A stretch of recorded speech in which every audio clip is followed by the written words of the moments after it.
Okay, this is pretty exciting. Last week, we went to the Women's March on Washington with Lauren Jauregui of Fifth Harmony. Take a listen.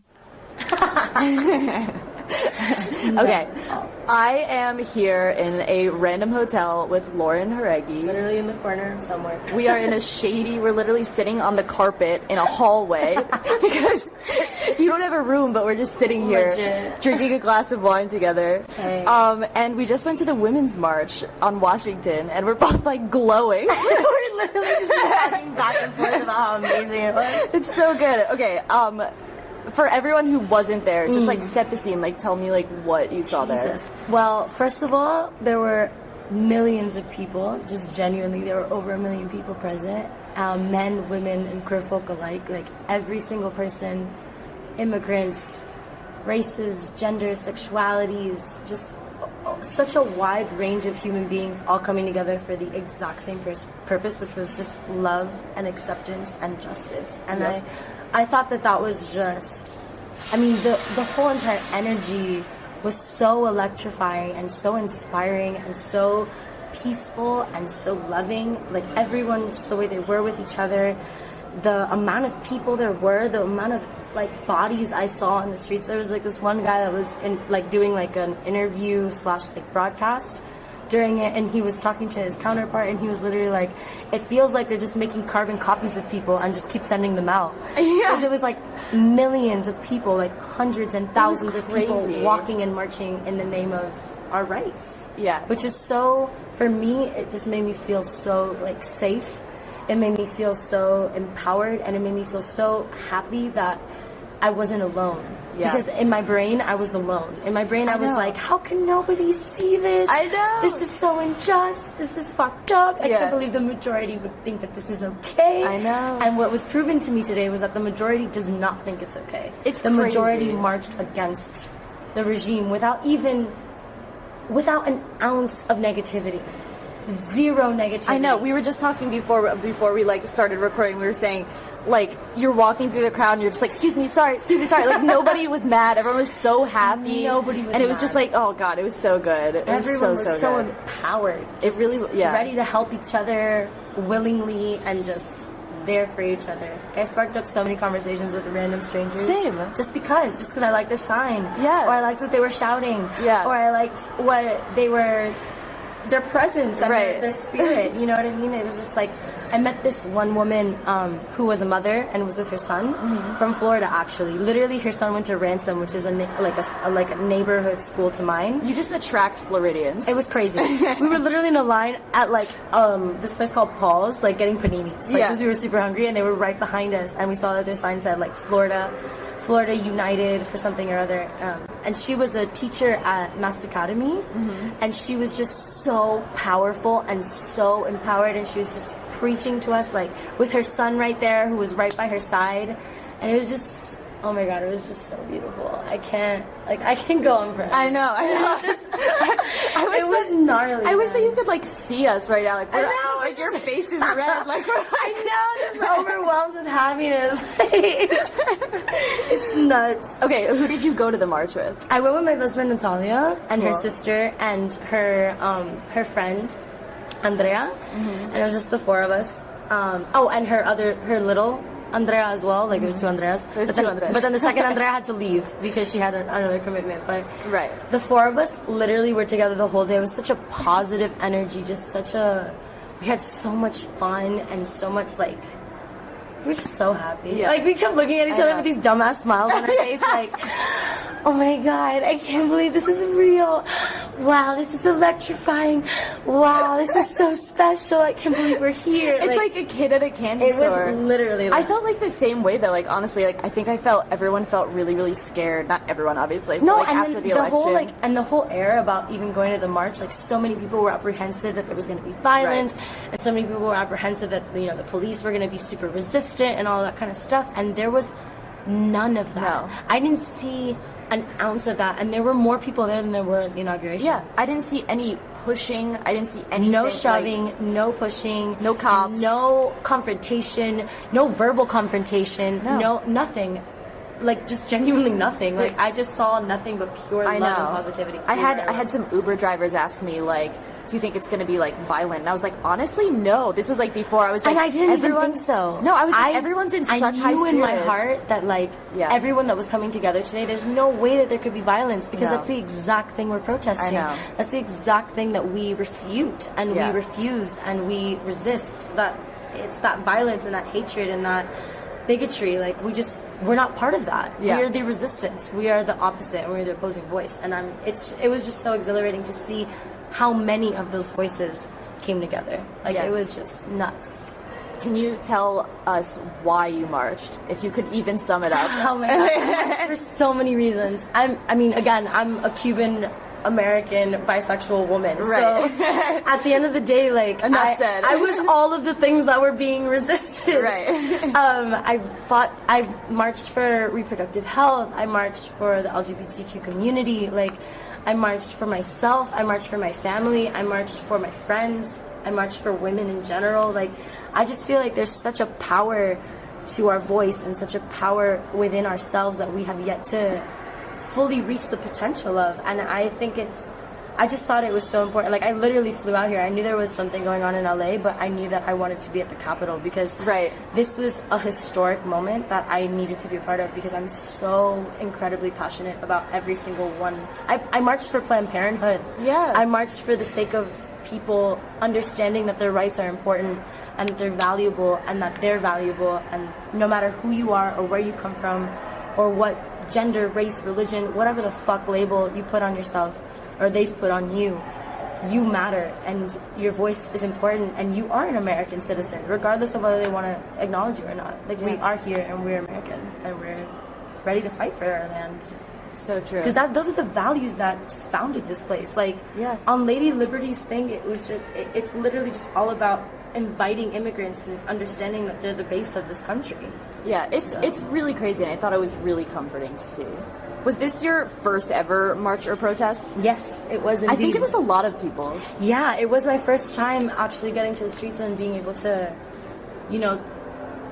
oh my God, I literally can't explain like the amount of joy I feel in my heart being able to be a part of such a major point in history. Like this is, like when we look back, I know for a fact that this is going to be talked about. Like it was global. It wasn't even just national. It wasn't even just all around the United States that it happened. It was global. I know. There were people in Germany, in Paris, in London, in Antarctica. Yes. I heard there were 25 women in Antarctica that marched. But that's insane. Like the fact that there's people all over the world that recognize the injustice that's going on here. Even though, granted, we are blessed with the amount of rights we get, but there's so many that are infringed upon. You know what I'm saying? So anyone that kind of has this concept of, we should be grateful because we're so blessed, and it's like, yes, but at the same time, like, we have to recognize when our rights are being infringed upon, and we have to recognize that we live in a free country. That's what our Constitution grants us, and we have to fight for that. Yeah, you're like hyping me up. I'm like, let's go back out there. I'm down as fuck. Let's go. Let's fucking go. I'm down. Okay, one more glass of wine. We're hitting the streets. Honestly, I'm fucking down. Like, we can just go out there right after this. My like cab on the way here was just like, there's still people in the streets. Like, enough. And I was like, shut up. Shut up. Shut up. Shut up. I'm getting out. Our cab on the way was so down with us. He was like, power to the women. Yeah. I was like, yes, bro. Yes. So proud of you. He's having a swelling, dude. That's awesome. That's awesome. Okay. It's exhilarating. Yeah, it's been amazing. Okay, so you're obviously like, you've been super busy lately. Did you have to like cancel anything to come here? Because you said you were like, I could have stayed in LA. Yeah, no, I didn't. I didn't have to cancel anything, thank God, because I warned everyone very previously. I was like, I'm going. Just so you know, January 20th, I'm going to be around the inauguration. I didn't know that the Women's March was happening when I told them that. But I was just like, just so you know, I'm going to be there to protest. So before there was a march, you were like, I'm there. I'm there and protesting. I literally told them in like November. And I was like, January 20th, I will not be around you. So don't schedule anything because I will not be present. So like, Lauren, relax. Legit. Everyone's like, Lauren, stop. Like, I'm like, sorry, bitch, I gotta stand. I gotta stand up. Like, I just have to. I have no capacity to shut up in me. Like, I just don't. What do you think your plans are like moving forward? Do you have any plans plans, like in terms activist wise. Activist, I mean, I'm gonna call my senator every single day, like Mike told me to. Hey, I'm gonna be calling my senator every single day. I'm gonna be calling Congress every single day, and I'm gonna make sure that I'm involved in whatever rallies are happening, whatever protests are happening, like that are genuinely like important and vital to the progression of this movement. I'm gonna be there just because I believe so wholeheartedly in the message, and I believe so wholeheartedly in the American people, and the fact that that wasn't like Trump's vision is not the majority. Yeah. It's just not. It's not. It was proven today. It's just not the majority. It's crazy. It's, I think it's cool for people to actually visually see. And I genuinely want to work with Planned Parenthood. So y'all hit me up. Yo, she gets close to the mic. Hey, yo, Planned Parenthood, hit me up. Lord. Seriously, I'm obsessed with, like, when Cecile Richards spoke. Yeah. She's the head of Planned Parenthood. She was so inspiring and so real. Yeah. And I mean, it's just real. Like, the fact that Viagra is covered by health insurance and, like, women's health isn't, like, that just speaks volumes to me about the state of our consciousness. Yeah. Social consciousness. Yeah. Like, it's fucked up. And one of my favorite parts about today was how many men were present and outspoken and with their signs and right beside their women or their mothers or their daughters, and like, I saw this one dad holding his daughters on his shoulder, and she was 5 years old, and she had her fist up in the air with her braids. I'm gonna cry. I cried so much today. I took a picture. I brought a film camera. That was another thing. A little Kodak camera. That's another thing we were just talking about. You brought a Kodak, I brought a Polaroid. So I was like, I need some hard copies. We need some old school shit. We need some old school shit. Fuck this digital shit. Fuck this digital shit. What do you think scares you the most about the Trump presidency? I think, the ignorance that is surrounding it, the fact that you can deny climate change, the fact that you can deny people their basic human rights, the fact that you can deny that women deserve health care. I think all of those things are just ignorant. Like, if you know anything or have educated yourself or have read a single thing ever published by a scientist, you know that climate change is real and it's happening, and it's a huge imminent threat to the human race. It's what's causing so much of our health issues and so much of our environmental issues. And I mean, that's just a reality. I personally cannot respect anything that infringes upon reality. Yeah, or denies reality. Just facts. Just facts. Yeah. Just straight up facts that are proven and that are there and that are real. And if you can sit there and call it a hoax, a Chinese hoax, then you just have absolutely no business being a president, period. Right. But on top of that, all his choices for cabinet have been so disappointing and so disheartening, I think, because he's made very clear choices against progression.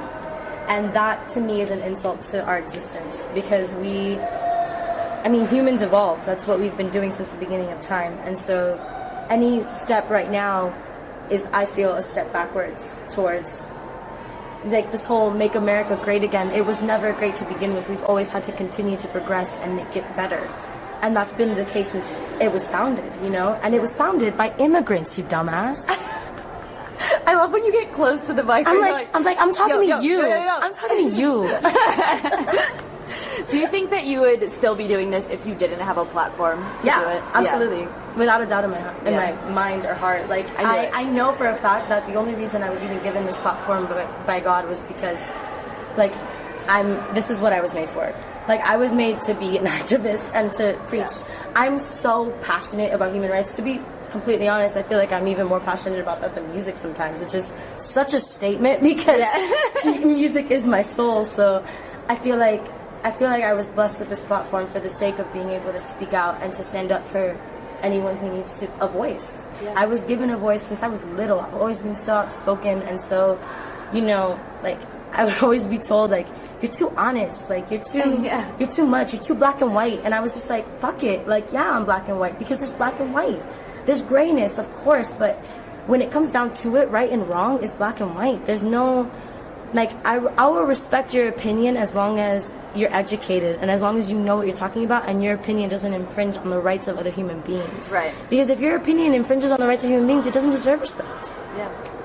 It just doesn't. Like, if you don't respect other people's existence, how can you possibly expect for someone to respect your opinion? Paul Ryan. Fuck you.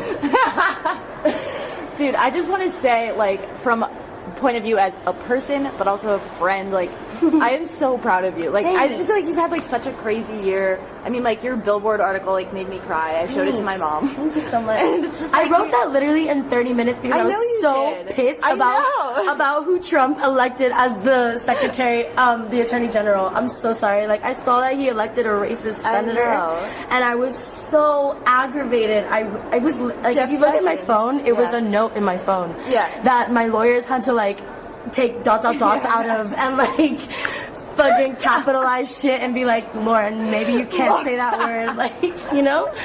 The whole thing was just like, fuck this, fuck that. No, actually, like, they literally only changed like 2 words in it. No, but it was like really well written. Thank you. I remember it came out and I was like, I sent it to my mom and I was like, Mom, read this. Yeah. It's so good. Thank you, man. But yeah, it's just been, I think you've been like doing great things this year and I'm really proud of you. Thank you. It's just what I'm passionate about, and I thank God I was blessed with really strong women in my life. My mom and my grandmother are both really education driven and they've always instilled in me that I was powerful and that I could do anything, no matter what I had between my legs. Like, it didn't matter. Yeah. It was, and my dad too, actually. My dad never made me feel inferior. I love him. He never made me feel like I couldn't do something because I was a woman. Yeah. Regardless of his views, regardless of anything, like, his heart always supported me, no matter what I wanted to do. And that, for me, is so special, and so many people don't have that, and I'm so grateful that I was given that. Yeah. On top of my education I have to shout out Carrollton, because I am so grateful for that school. Like, oh my God, Carrollton School of Sacred Heart in Miami, Florida. You guys What's up? are my saving grace. I will never forget the education that I received or the instillment of power that I received, because we had a head nun whose name was Sister Cook, and she was just so powerful, so elegant, so graceful and poised, and she constantly told us, you are women of courage and confidence, and don't let anyone take that away from you. And that's what we were taught. And I'm so, like, beyond grateful. It brings me to tears, like, for being given the opportunity by life to be able to go to something like that. Because, I mean, I come from a middle-class family, and I shouldn't have been there to begin with. But, but I was, because God wanted me there. So I'm grateful. Great. Yeah. Well, I'm really glad we got to do this. This was fun. Thanks. Yay. I'm glad you had me and liked me enough. No, to thank add you me. so much for being on our show. This is like the first episode. We're really excited. Yes. You can buy Lauren's song, your own song, right? I have my own song, dude. It's so dope. So dope. I fucking love Marion Hill, so it's cool. It's really cool. Thank you. Okay, cool. Thank you, Lauren.